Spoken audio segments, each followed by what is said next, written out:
Hello दोस्तों, नमस्कार। मैं आप लोगों का हार्दिक अभिनंदन करता हूँ अपने ट्रेडर वाले स्टॉक मार्केट यूट्यूब चैनल में। जो लोग फर्स्ट विजिट करें, सब्सक्राइब वगैरह कर लें, बेल आइकन वगैरह प्रेस कर लें। बाकी ये टेलीग्राम है, तो टेलीग्राम को भी जरूर फ्री है, जरूर ज्वाइन कर लीजिए। ठीक है, चलिए शुरू करते हैं। सर देखिए, अभी कई लोग पूछ रहे थे कि सर देखिए, जब मार्केट कुछ करे नहीं ना तब हम लोग बहुत कुछ कर लेते हैं, है ना। तो मार्केट बिल्कुल कति चिल्ड था आज, कति शांत। थोड़ा सा नीचे गया और 100 पॉइंट ऊपर भागा, चाहे मतलब जो भी है मार्केट ऐसी मतलब दिख रहा है कि आपको निफ्टी काफी गिरा हुआ है, ये वो जो भी आपके सामने है सब चीज़। तो ऐसे परिस्थिति में जो जॉब करते हैं, चाहे जो मैं ही जॉब कर रहा था, तो आदमी कैसे, आप लोग पूछ रहे थे ना कि सर ऐसा क्या मतलब करें। देखिए, निफ्टी चल रहा है अभी 22,960 59, ठीक है, कोई नहीं, तो ये तो चलने दीजिए। तो आप लोग पूछ रहे थे कि सर कैसे मतलब पेंशन जाए या फलाना जो भी है, कैसे मतलब कितना पैसा हो जाए तो हम लोग पेंशन जाने का मूड बनाएं।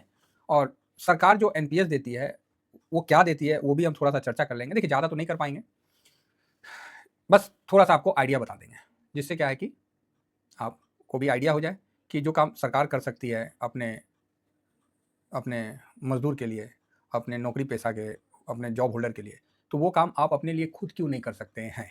सरकार को क्या बेनिफिट होगा इससे और आपको क्या बेनिफिट होगा इससे, बात समझ रहे हैं। हाँ, पहुंच रहे हैं तो अच्छी बात है। थोड़ा समय लगता है इन चीज़ों में सेट करने में। जब एक बार सेट हो जाता है ना, तो फिर पोर्टफोलियो अपने ही हिसाब से चलता है। आपकी ज़्यादा वहाँ कोई भी दखल अंदाजी पोर्टफोलियो को नहीं चाहिए, वो अपने हिसाब से चलेगा और आपको उस तरह का रिटर्न बना के देगा जो आप डाटा में अभी देखिएगा। ठीक है, आप बोलिएगा सर वो तो बुल फेज था, बेयर फेज हुआ, ये हुआ वो हुआ। देखिए, कोई भी बेयर फेज, चाहे कोई भी गिरावट साल 2 साल से ज़्यादा नहीं चलता है, वो रिकवर हो ही जाता है ना। तकरीबन आप देख लिया, इस चीज़ का अनुभव होगा, चाहे 2008 हो, 2020 हो, मतलब जो भी गिरावट है साल 2 साल, उसके बाद सब ठीक ठाक हो जाता है मोटा मोटी। अब हम लोग क्या है, पेंशन अगर हम लोग मान लीजिए शेयर मार्केट से एक रेगुलर इनकम के तौर पे निकालना चाहें, जो पेंशन वाले, तो कितना पैसा आपके पास हो तो आप उससे पेंशन निकालना मतलब सही रहेगा। ठीक, तो पहले सरकार पे चलते हैं। तो जैसे एनपीएस वाले हैं, तो एनपीएस में जो पेंशन जाता है ना, तो सरकार उसको जो भी है 40% उसको पैसा दे देती है। मान लीजिए किसी का जितना भी है 50 लाख है, सपोज करिए, मान लीजिए किसी का 50 लाख है एनपीएस में, तो कितना हो जाए, तो 5 लाख, 50 लाख है, तो उसका 40% सरकार उसको दे देगी, मतलब 20 लाख रुपया दे देगी और 30 लाख पे उसका पेंशन सेट कर देती है। ठीक है, तो कहीं ये गलत नहीं है। आप एनपीएस के साइट में जाइए, जहाँ भी जाना है आप जाइए, सरकारी साइट में आपको यही चीज़ देखने को मिलेगा, जो भी उसका क्राइटेरिया है उसके अनुसार। हाँ, उसे बिफोर अगर आप चले जाते हैं 10 ईयर में, तो वो एक अलग क्राइटेरिया में आ जाएगा, वो एक अलग चीज़ है।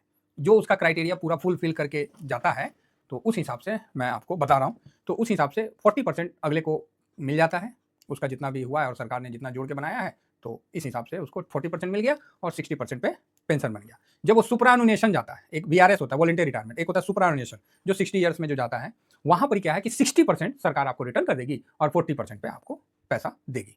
वो पैसा क्या रेट ऑफ इंटरेस्ट पे रहेगा, वो पैसा जो बैंक का आपको लेना चाहिए, आपको जो बैंक का लेना है, आप एचडीएफसी का लो, आप आईसीआईसी का लो, आप कैनरा का लो, आप एसबीआई का लो, आप एक्सेस का लो, जो एनुअल रेट ऑफ इंटरेस्ट है वही आपको सरकार साल का देगी। तो मतलब मान लीजिए हम सबसे ज़्यादा एचडीएफसी है 7% है जो भरोसेमंद है, चाहे एसबीआई तो 6.5 है, तो हम 7% का पकड़ लेते हैं ठीक है, तो अगर 7% बच जाता है, मतलब 20 लाख आपको मिल गया और 30 लाख पे आपको 7%, 30 लाख पे आपको 7%, मतलब 2,10,000 आपको आ गया। और इसको डिवाइड कर दीजिए 12 से, तो आपको 17,500 रुपया अगर आपका है तो 50 के आसपास, तो इतना मिलेगा। अगर आपका उससे कम है, 30 के आसपास है, तो 30 में 40% ले लेगा सरकार, दे देगा आपको, और 60% पे पेंशन बना देगा। अर्थात मान लीजिए किसी भाई का 30 लाख है, तो इस पे 40% सरकार आपको दे देगा, मतलब 12 लाख दे देगा, और 18 लाख पे आपका पेंशन बना देगा। 18 लाख पे आपका पेंशन बना देगा। इकाई दाई सैकड़ा हज़ार 10,000 लाख 10 लाख करोड़, अच्छा ज़्यादा हो गया, करोड़ हो गया, हाँ, इंटू 7%, मतलब 1,26,000 डिवाइडेड बाई 12 कर लीजिए। बाकी मेडिकल अलाउंस देता है तो ठीक है, नहीं तो ये 10,500 रुपया आपको मिलना स्टार्ट हो जाएगा जो भी एनपीएस में जाते हैं, और ये लाइफ टाइम यही मिलेगा। ठीक है, लाइफ टाइम यही मिलेगा। फिर आपका जब डेथ हो जाता है किसी कारणवश, तो नॉमिनी को फिर यही पेंशन अगर वो लेना चाहेगी तो मिलेगा, अदरवाइज जो आपका कैपिटल है 18 लाख, वो आपको रिटर्न कर देगा। ठीक है, बस ये सरकार का ये एनपीएस का स्कीम है, मोटे तौर से आपको मैंने बता दिया, और यही ग्राउंड में इंप्लीमेंट होता है। बाकी हो सकता है कि मैं कहीं गलत भी हो सकता हूँ, थोड़ा बहुत एडजस्ट कर लीजिएगा, है ना, क्योंकि समझ गया ना भावना। हाँ, तो यही अभी चल रहा है वर्तमान में। तो आप बोलिएगा तो सर इसमें सरकार को बेनिफिट होता है, तो हम आपको दिखलाते हैं कि ये तो सरकार करती है। अगर आपको खुद जाना है पेंशन, आपको खुद फाइनेंशियल फ्रीडम की तरफ जाना है, तो आपको कितना, मान लीजिए आप 50 लाख रखते हैं, तो क्या आपका हर महीना खर्चा भी चल जाएगा, क्या वहाँ से पैसा और रिटर्न भी बन जाएगा, क्या ये सब चीज़ आपका पूरा हो जाएगा। जिस तरह मान लीजिए अभी के समय एक साधारण परिवार के लिए 25,000 एक मैं मोटा मोटी बोल रहा हूँ कि ठीक है, अपना खाना पीना, राशन वूसन, दूध दाद लेके थोड़ा बस इतना के लिए ये बढ़िया चीज़ है ना? और इंटू इसमें 12 कर दीजिए तो 3 लाख रुपया। तो क्या कोई ऐसा तरीका है कि 3 लाख रुपया आप सालाना भी निकाल लें और 5 साल बाद आप इस रकम को भी बढ़ा दें और आपका 50 लाख बढ़ते-बढ़ते 5 साल बाद और बड़ा हो जाए? क्या ऐसा पॉसिबल है क्या? तो भाई साहब ऐसा पॉसिबल है और इसी का बेनिफिट सरकार लेगी और ये बेनिफिट आप खुद करके खुद इसका बेनिफिट आप ले सकते हो। तो इसमें रिस्क कितना है? भाई साहब रिस्क तो शेयर मार्केट में है तो रहेगा। आप सोचोगे पोस्ट ऑफिस की तरफ नहीं, लेकिन आप यही तो सोचो कि आपका एनपीएस का पैसा भी तो शेयर मार्केट में जा रहा है ना। तो यहाँ तो थोड़ा-सा तो आपको ये भी चीज़ समझना चाहिए कि एनपीएस का भी पैसा तो शेयर मार्केट में जा रहा है, ऐसा तो नहीं कि पोस्ट ऑफिस में जा रहा है। सारे पैसे तो शेयर मार्केट में जा रहे हैं, तो सबसे इंपॉर्टेंट एनपीएस नहीं है, सबसे इंपॉर्टेंट शेयर मार्केट है, यहाँ पर ही देखा जाए तो। तो आप बोलोगे ठीक है सर, तो आप शुरू करिए, आप बताना। हाँ, तो मैं अब बताता हूँ। जिस तरह मैं आपको एक सेटअप दिया हूँ, एक मतलब बताता हूँ कि सर हम निफ्टी 500, देखिए मैं एमओ निफ्टी 500 की बात नहीं कर रहा हूँ, मैं निफ्टी 500 इंडेक्स की बात कर रहा हूँ। मैं एक जानकारी आपको दे रहा हूँ, ठीक है? तो इसने मैं 5 साल का लेता हूँ, है ना? 107% का रिटर्न दिया है, ठीक? मैं इसमें आप लोगों को कहता हूँ, तो आप बोलिएगा हाँ। दूसरा फिर इंफ्रा आई ईटीएफ है, तो ये एक्चुअली निफ्टी इंफ्रा है, तो आ नहीं रहा था, तो इंफ्रा आई को ले लिया, तो ये ज़्यादा पुराना है नहीं, तो मैंने इंफ्रा 20 को ले लिया। तो भाई निफ्टी मतलब है तो है, तो इसको भी 5 साल का देख लेते हैं, तो यहाँ भी सेम 144% का रिटर्न आपको देता हुआ दिख गया। इंफ्रा जो मैं काम करता हूँ, निफ्टी मून 100 500 में इंफ्रा में करता हूँ। एक एएलपीएल 30 आई है, तो उसका नहीं अभी 5 साल का निकला, इसीलिए मैं उसको इग्नोर किया हूँ। मैं यहाँ 5 ईटीएफ को लेके चला हूँ। तीसरा मैं बस फटाफट मैं दिखा दे रहा हूँ कि मैं क्या बताना चाह रहा हूँ, वहाँ तक ले जाने की कोशिश कर रहा हूँ। ये गोल्ड है, तो गोल्ड का 5 साल का रिटर्न आपको 94 का दे रहा है। सिल्वर का भी हमने 1 साल का तो 32 का है, तो सिल्वर का 5 साल का नहीं दिखेगा, लेकिन आप इसको गोल्ड के बराबर 94 ही पकड़ लीजिए, ठीक है? बल्कि उससे ज़्यादा देता है, लेकिन आप उतना ही पकड़ लीजिए, ठीक है? और एक हम लोग जो नैस्डैक में करते हैं, तो नैस्डैक का भी 5 साल का रिटर्न देख लीजिए, 200 मतलब 199% है, ठीक है? जब आप इन पाँचों को रिटर्न को कैलकुलेट करिएगा, तो आपके सामने एक निकल के आएगा। ये मैं जो करता हूँ, वो मैं बता रहा हूँ और इसके बावजूद भी मैं आपको कुछ बताऊँगा, वो आप समझिएगा, हड़बड़ाइएगा नहीं। तो ये पाँचों का मैंने रिटर्न निकाला, तो 638% निकल के आया। चलो जी 638, अब इसको हमने डिवाइड कर दिया 5 से, तो 127 आ गया, ठीक है? मतलब 1 साल का रिटर्न मतलब 5 का ये आ गया 127, ठीक? अब इसको फिर मैंने 5 से डिवाइड कर दिया, तो आपको 25 के रेशियो में निकल के सामने आ गया, है ना? क्योंकि 5 ईटीएफ था, तो एक ईटीएफ का 5 साल में 127% का औसतन निकल के आया, तो उसको हमने 5 से फिर डिवाइड कर दिया, तो ईयर का 25% का रिटर्न निकल के आया। तो आप बोलिएगा सर ये तो बियर मार्केट भी आता है। भाई साहब ऑलरेडी मार्केट ऊपर से गिर रखा है, तब हम ले रहे हैं, ठीक है? हम कोई टॉप पे नहीं बना रहे। बियर मार्केट ऑलरेडी आप देख रहे हैं कि यहाँ अभी ऊपर से निफ्टी 12-13% गिर चुका है, इंफ्रा वगैरह सब गिरा हुआ, उसके बावजूद मैं ये बना रहा हूँ और उसमें आपको ये चीज़ दिख रहा है, ठीक है? 1-2% ऊपर नीचे हो जाता है। तो आपने 25% का रिटर्न औसतन 5 साल में निकलता हुआ देखा। मैं बोला कि नहीं, मैं इसको नहीं मानता। 25% का रिटर्न थोड़ा-सा हो सकता है कि आपको भी लग रहा होगा कि बहुत ज़्यादा है। चलो इसको भी छोड़ देते हैं, फिर हम निफ्टी को ही पकड़ लेते हैं। निफ्टी को तो भरोसा है ना सर निफ्टी पे? तो आप बोलिएगा हाँ, हाँ, हाँ, निफ्टी पे तो है। तो निफ्टी 50 को हम निफ्टी 20 से कवर करते हैं, तो आप यहाँ निफ्टी 50 को ही ले लो। तो इसका भी 5 साल का रिटर्न आप देख लो, तो ये भी 100 के आस-पास है, मतलब 20 के आस-पास है। तो 20 खाली निफ्टी को आप लीजिएगा तो भी 20% का रिटर्न है और जो हम लोग का स्ट्रेटजी है उसके हिसाब से 25% का रिटर्न है। चलो हम 20 भी नहीं मानते हैं, हम 18-19 मान लेते हैं, क्लियर है? तो निफ्टी का तो हम 5 साल का बदले हम 10 साल का भी आपको दिखला देते हैं इसमें। मैक्सिमम भी है, तो मैक्सिमम ज़्यादा नहीं जाएँगे। तो अभी जिस तरह है 2015 से हम ले लेते हैं, जनवरी से और यहाँ तक का ले लेते हैं, ठीक है ना? तो मतलब मई से या मार्च से जो भी है, फरवरी से ले लीजिए तो 192% का आपको 10 साल का भी मतलब ज़्यादा ही है, 197 के आस-पास है। तो 192 अभी दिख रहा है, लेकिन आप इतना भी पकड़ लो, तो 10 से डिवाइड कर दो तो 19.20। आप इसको भी मानना है तो इसको भी मानिए, नहीं तो और कम कर लीजिए। जो आपकी मर्ज़ी है सो कर लीजिए, ठीक है? तो मोटा-मोटी आपको 18-19% मार्केट से आपको निकल जाएगा। ये जितना डाटा आपने देखा है, उसके हिसाब से आपको ये चीज़ क्लियर हो रहा है। तो यहाँ तक तो कुछ नहीं था। अब हम आते हैं अपने नेक्स्ट उस पे, जिसमें आपको जान के अच्छा लगेगा। तो अब यहाँ देखिए, मान लीजिए आपको 25,000 की रिक्वायरमेंट होती है ना? 25,000, तो आप 5 साल इसको 25-25 हज़ार करके आपने निकाला। सपोज़ करिए 25-25 हज़ार करके निकाला, तो और 5 साल आपने 5 साल बोलते हैं मतलब हाँ, महीना 25 हो गया और 1 साल का 3 लाख हो गया, तो 5 साल निकाला तो 15 लाख आपका यहीं पर ही सुहा हो गया। तो जो महीना का रिक्वायरमेंट है, 5 साल बाद 25,000 से तो काम नहीं चलेगा। वो तो आपको डबल चाहिए, कम से कम 5 साल बाद तो सर वो जो 25,000 है उसको कम से कम 40-50 हज़ार इतना आपको अमाउंट चाहिए। ऐसा तो नहीं है कि वो 25,000 में आप पूरा जब तक रहिएगा नहीं होगा, समझ रहे हैं? तो इस चीज़ को समझिए। पहले 2000 में हम लोग के फादर रिटायर किए थे, उस समय पोस्ट ऑफिस से 5,000 रुपया मिलता था। आज बताइए 5,000 का क्या मतलब कितना वैल्यू रह गया? आप दूध ही लेने जाइए, 2 लीटर दूध ही लीजिएगा ₹120 के हिसाब से, तो आप देख लीजिए महीना का क्या रहेगा। बात समझ रहे हैं? तो इसलिए ये चीज़ हम आपको बतला रहे हैं और इसमें सरकार को भी कितना बेनिफिट होता है वो भी चीज़ आप समझ लीजिएगा। वो बेनिफिट आप लेना चाहते हैं तो आप इस तरह का जा सकते हैं। ये एक एजुकेशन पर्पस से वीडियो है, बाकी आप अपनी तरफ से इसको समझ के चलिए। तो 5 साल में 15 लाख रुपए निकाल लीजिएगा तो बोलिएगा सर तो खत्म हमारा, तो उसके लिए भी हम आपको बताते हैं। देखिए मान लीजिए अगर आपका 50 लाख, आप जो लोग बोलते हैं ना कि सर मतलब कितना पैसा होना चाहिए जो हम फाइनेंशियल फ्रीडम की तरफ या हम नौकरी से मतलब निकलने का सोचें, तो देखिए इन्फ्लेशन मोटे तौर से 6% को आप पकड़ के चलिए, ये मान के चलिए, तो उसी के अनुसार आप अपना कैपिटल बढ़ाइए और अपना वहां से इनकम आएगा। अर्थात आप 50 लाख रखते हैं आज के टाइम में, तो 6% के हिसाब से 3 लाख रुपया हुआ और उसको 12 से डिवाइड करिएगा तो मोटा मोटी 25,000 महीना निकल के आएगा, जो कि अभी के हिसाब से एक आम आदमी के लिए सही है। ठीक है, तो 6% इन्फ्लेशन से आप काम कर सकते हैं। अर्थात भारत का जो इन्फ्लेशन है मोटे तौर से 6 देखा गया है ना। अब आप बोलिएगा कि नहीं सर मेरा 25 में नहीं होगा, मेरा 50 होगा, तो भाई आप 50 कर लो, तो आप वहां पर ही जो फंड वैल्यू है उसको बढ़ा के आप 1 करोड़ करो, तभी तो जाओगे ना। बात समझ रहे हैं? हाँ, तो अभी आप समझ रहे होंगे। तो 6% के हिसाब से अपने रिक्वायरमेंट को आप कितने पैसे में पूरा करते हैं ये आप पे डिपेंड करता है।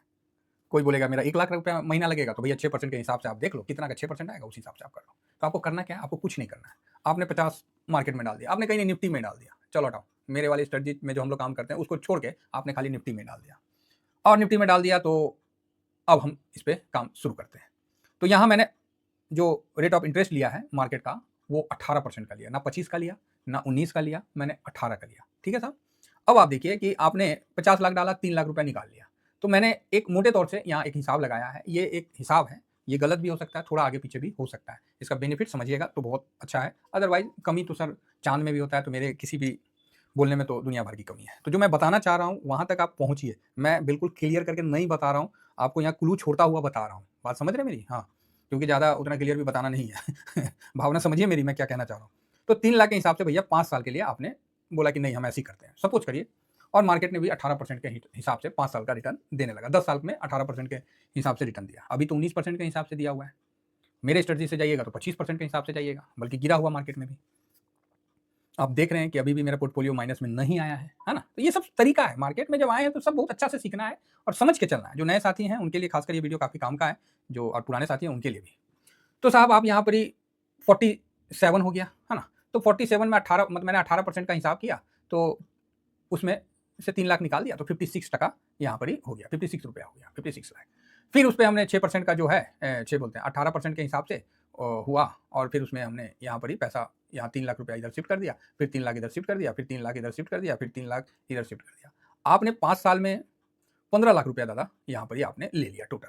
ठीक है, 15 लाख रुपया ले लिया। कोई क्लियर, कोई डाउट नहीं है? इकाई दाई सैकड़ा हज़ार 10,000 लाख 10 लाख 15 लाख रुपया आपने ले लिया। और अच्छी बात क्या है, अगर मार्केट 18% के भी हिसाब से ग्रोथ दे देता है 10 साल का 5 साल का, तो आपका जो पैसा 50 लाख है 15 लाख देने के बावजूद भी ये बहुत अच्छा रहेगा। 1 2 3 4 5 साल के बाद जो छठा साल रहेगा वो आप में 1 CR के ऊपर आपका पोर्टफोलियो जाता हुआ दिख जाएगा। मतलब 15 लाख रुपया भी ले लिए और छठा साल देख रहे हैं तो 1 CR चला गया। वाह भाई वाह, गजब का मतलब है। बात क्लियर हुई? मतलब 5 साल आपने मार्केट से 6% पैसा भी लिया, हर महीना आपने निकाल लिया 25,000 रुपया। आपको नहीं मतलब है निफ्टी से कि आपका मार्केट ऊपर जा रहा है, नीचे गिर रहा है, मतलब एकदम गिर के जमीन धर गया है, पाताल लोक में चला गया, आपको कोई मतलब नहीं। आपका महीना हुआ, आपने मार्केट से उतना बेचा और पैसा ETF से निकाल के राधे राधे कर दिए। ठीक है, बाकी छोड़ दिए। तो ये चीज़ आपके सामने निकल के आ रहा है। सेफ्टी के लिए आप थोड़ा सेफ्टी भी मैटर रखता है, तो आप एक ही में मत लगाइए, 2 में लगा लीजिए, निपॉन में लगा लीजिए, SBI में लगा लीजिए, HDFC में लगा लीजिए, जहाँ आपको थोड़ा सा लगाना है तो उस तरह का भी आप कर सकते हैं। ठीक है, नहीं तो एक के साथ भी आप देख सकते हैं। जैसे देखिए मार्केट है तो थोड़ा रिस्क तो है, NPS में भी लगाते हैं तो वो भी तो मार्केट में ही लगता है।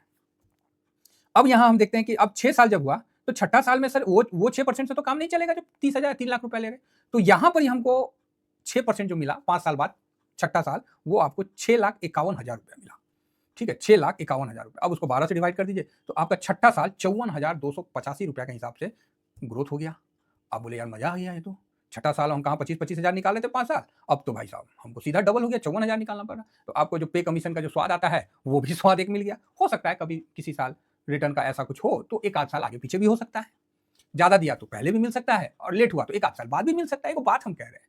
ठीक है, तो उस हिसाब से देखिए तो 6 साल में आपको तो पे कमीशन का स्वाद आ गया भाई साहब, पैसे का पैसे डबल हो गया भाई पेंशन आपका मार्केट से, और पैसे अलग से आपका 1 CR से ऊपर निकल गया। मजे आ गए भाई साहब, दोनों हाथ में लड्डू। उसके बाद देखिए फिर 5 साल आपने रुका और 11वां साल जब आप देख रहे हैं तो आपका जो पोर्टफोलियो का जो साइज है वो 235 हो गया, और यहाँ पर ही तो फिर हमने 6% का निकाला नहीं, तो उस हिसाब से देखिएगा तो ये डबल हो जाएगा। जब 2.35 हो गया तो आपका और ज़्यादा हो जाएगा। 1 सेकंड मैं निकाल ही देता हूँ, 1 मिनट। जब आपको 6 साल में मान लीजिए 1, 2, 3, 4, 5, देखिए ये एजुकेशन के लिए है वीडियो, है ना? हमेशा ज़रूरी नहीं होता है कि जब आदमी को थोड़ा-सा आइडिया मिले ना तब उस पे वो आगे मंथन करता है। बात समझ रहे हैं? अगर मैं कोई गलत बोल रहा हूँ तो आप लोग इसको करेक्ट कर लीजिएगा। मेरा किसी को भी कुछ गलत गलत चीज़ बताने का नहीं है, ठीक है? अरे! कहाँ चला गया? तो यहाँ आप देखिए, मैं भी देखा नहीं है। भाई साहब स्वाद आ जाएगा। तो ये देखिए आपको 11वाँ साल में 2.35 आपका मूलधन हो गया और यहाँ आपको जो 6% मिलेगा वो महीना आपको 1,17,000 के हिसाब से हर मंथ मिलेगा। अब आप बताइए हर मंथ आप 1,17,000 निकाल तो आप एक ना एक कहीं न कहीं इन्फ्लेशन को भी बहुत हद तक उसके हिसाब से चल रहे हैं और पैसा भी आपका बन रहा है, ठीक है? तो ये हिसाब से आप मार्केट में एक तरह से अपना गोल सेट कर सकते हैं। हो सकता है इसमें 1 आध साल, 2 साल आगे पीछे होने की संभावना है। लेकिन आपका इन्वेस्ट करना जो एक आइडिया है जो मैंने आपको दिया, ठीक है? अब आप बताओ, सरकार ने जो एनपीएस में जिसके 50 लाख पे सरकार 7% दे रहा है, मान लो कुछ भी दे रहा है, 7% जो अभी बैंक के हिसाब से है 7.5 होगा ज़्यादा से ज़्यादा। तो 50 लाख पे यहाँ उसको 7.5 देगा और महीना हो सकता है तो 30,000 मोटा-मोटी, चाहे कैलकुलेट करना पड़ेगा कि 50 लाख का 1 मिनट मैं कर ही लेता हूँ, 50 लाख का आपको 7% हो गया 3.5 लाख रुपया और डिवाइडेड बाई 12 हो गया तो आपको 29,166 रुपया, 29,166। चलो 29,000 मान लेते हैं या 30,000 मान लेते हैं। साहब आप यहाँ 30,000 एम्प्लॉय को दोगे, पूरी ज़िंदगी, कोई उसमें इन्फ्लेशन-फिन्फ्लेशन नहीं एनपीएस में, ठीक है? पूरी ज़िंदगी आप वही 30,000 दोगे, हैं? और आप अपना कितना बना लोगे? बात समझ रहे हैं? आप अपना कितना बड़ा पैसा बना लोगे और उसके बाद वो नहीं रहेगा तो उसकी पत्नी को क्या दे दोगे? मान लो 2.35 है तो यहाँ 50 लाख उसको पत्नी को दे दो, बाकी तो भाई आपके मौज ही मौज हो गए। तो यहाँ सरकार ऐसे पैसे बनाती है। तो आपको भी लगता है कि आप भी इस विधि से आगे देखिए मैंने पूरा चीज़ सच्चाई नहीं बताया हूँ, थोड़ा-सा रख लिया हूँ क्योंकि देखिए हो सकता है कि कोई पंगा ना हो जाए, ऐसे ही मेरे पे बहुत पंगा होते रहता है। इसीलिए मैं इन चीज़ों को आपको हिंट्स के साथ बता रहा हूँ। अब आपका काम है इस पे अपना रिसर्च करिए और देखिए कि क्या ये कितना सच हो सकता है। मानता हूँ परसेंटेज आप 15 कर लीजिए, आगे-पीछे थोड़ा कर लीजिए, है ना?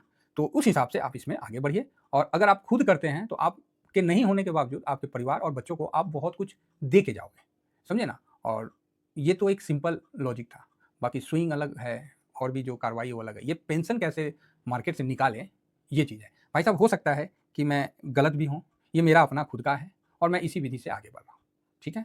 तो आशा करता हूँ कि वीडियो आप लोगों को पसंद आया होगा। तो बस इतना ही कहकर मेरा किसी को किसी ने देखिए सिस्टम से कभी पंगा नहीं लेना है और सिस्टम कभी आपको इतना नहीं देगा कि आप सिस्टम पे भरोसा छोड़ दो। आप सिस्टम पे क्या बोलते हैं डिपेंड रहना छोड़ दो। कभी सिस्टम आपको इतना पैसा नहीं देगा और आप सिस्टम से आगे निकलोगे तो सिस्टम आपको धर लेगा। बात समझ रहे हैं? हाँ, समझ रहे हैं तो मेरी भावना को भी समझिए और सिस्टम कभी इतना कम भी नहीं देगा कि आपका भरोसा टूट जाए सिस्टम से। तो भैया यहाँ सबसे बड़ा सिस्टम है, तो सिस्टम से कभी चैलेंज नहीं करना लेकिन आपको आगे बढ़ना है, तो उसके लिए मैंने एक छोटा-सा एक डेमो दिया हूँ, तो इसको समझिए और यथासंभव इस पे आप डू इट कर सकते हैं। Thank you very much. जय हिंद, जय भारत।